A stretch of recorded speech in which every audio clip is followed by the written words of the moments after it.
Ministra, Sr. Secretário de Estado, Srs. Presidentes de ambas as comissões, colegas, falar neste Orçamento de Estado é chegar à incontornável conclusão de que Vossa Excelência, Sra. Ministra, tem que fazer mais e melhor com menos.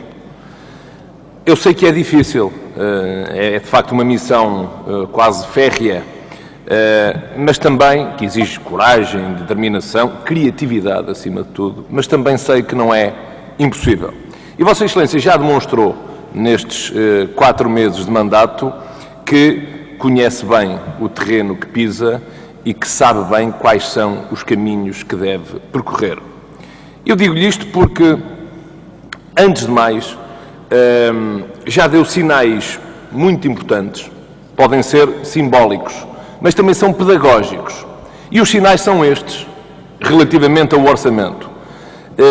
É que, quanto ao orçamento e comparativamente ao orçamento de 2011, o orçamento de 2012 tem uma redução de despesa de funcionamento e de investimento de 4, qualquer coisa por cento. Ou seja, são 63 milhões de euros a menos que Vossa Excelência tem para trabalhar, sendo certo que de 2010 para 2011 houve um aumento de 71 milhões de euros. Portanto, a diferença é de 140, 130. Mas mais importante do que isto, e é bom lembrá-lo, eu também já o fiz em sede de comissão, é que este exemplo talvez dê também o exemplo aos portugueses que sabem que a classe política está a pedir contenção, está a pedir restrições. A Sra. Ministra fez algo que é notável, é que no seu gabinete reduziu 44,6% as despesas. É algo que deve ser salientado. E não só. Também, relativamente aos serviços gerais e de Estado e de apoio, houve uma redução de 40,8%. Bom, dir-se-á que no cômputo global estas opções são inócuas. Podem ser, mas como eu disse, o exemplo tem que vir de cima. Vossa Excelência deu esse exemplo e eu não estou aqui a ser laudatório, não tenho que o ser. Tenho apenas que ser justo. Tenho apenas que ser justo e objetivo. Falar de números. E os números muitas vezes incomodam. E os senhores deputados do Partido Socialista estão incomodados com estes números. Factos contra factos, não há grandes argumentos. E, portanto, eu acho que há medidas de tostões que rendem milhões e, pelo menos, o Governo, neste aspecto, ganhou milhões, não foi de euros, mas foi na credibilidade. O que eu espero é que tenha agora autoridade para desenvolver e pôr em prática algumas das medidas que a Sra. Ministra já aqui focou e que tem falado em todos os fóruns por onde tem passado. É importante, dessas 3 medidas, elencar, centralizarmos a nossa discussão em 3, que, no meu ponto de vista, são vitais para o melhoramento da atual situação da Justiça. A primeira tem a ver com a revisão do Código de Processo Civil. Como já disse e muito bem, estamos a falar de um Código de Processo Civil que está inspirado num modelo desenhado pelo saudoso professor Alberto dos Reis, que deu um contributo valiosíssimo ao país durante cerca de 60 ou 70 anos, mas com vários ajustamentos e alterações, neste momento já não se adequa aos tempos e às exigências da atualidade. É claro que os processos têm que ser simplificados, os procedimentos desformalizados, a oralidade deve, de facto, ter primazia relativamente à escrita, que pode ser erudita, laboriosa, mas que os cidadãos médios, os destinatários da Justiça, não compreendem. E, portanto, simplificação e pragmatismo devem ser as palavras de ordem. Fundamentação, sim. Confusão, não. E, portanto, os tribunais têm que deixar de ser estes laboratórios doutrinais e de jurisprudência para passarem a ser instrumentos de resposta aos anseios, às expectativas sociais e económicas das pessoas. O processo civil tem que ser reformado não só porque há aqui uma exigência nacional, mas também há uma exigência supranacional. É que a Troika veio dizer exatamente isso, que era importante flexibilizarmos, agilizarmos o processo civil.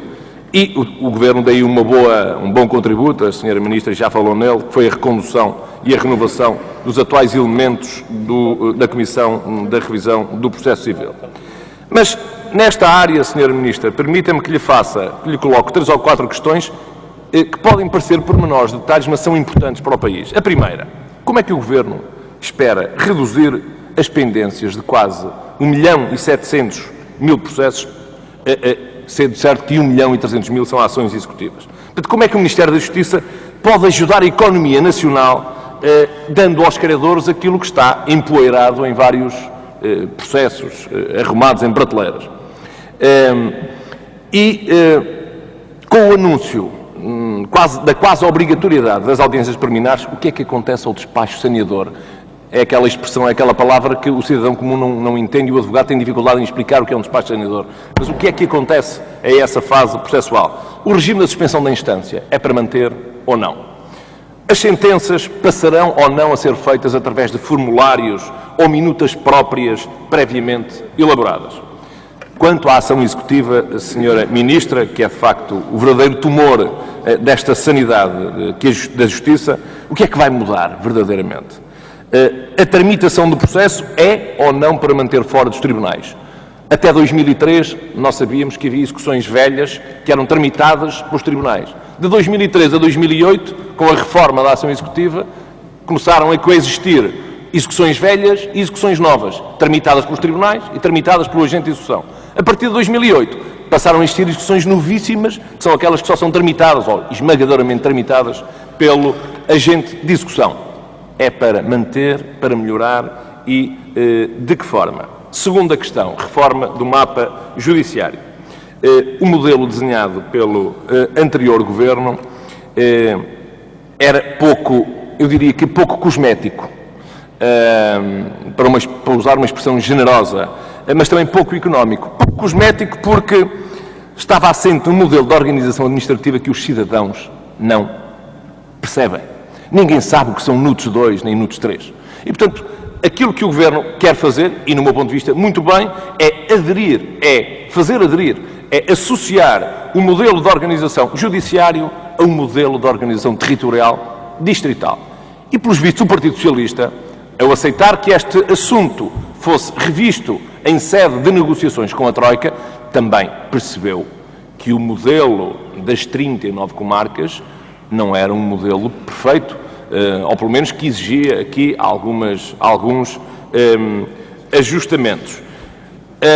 E, portanto, o que eu pergunto à Sra. Ministra relativamente a esta questão é se o modelo anterior das 39 comarcas tem ou não tem problemas de comportabilidade económica. E se este ajustamento para as 18 ganha ou não ganha alguma coisa.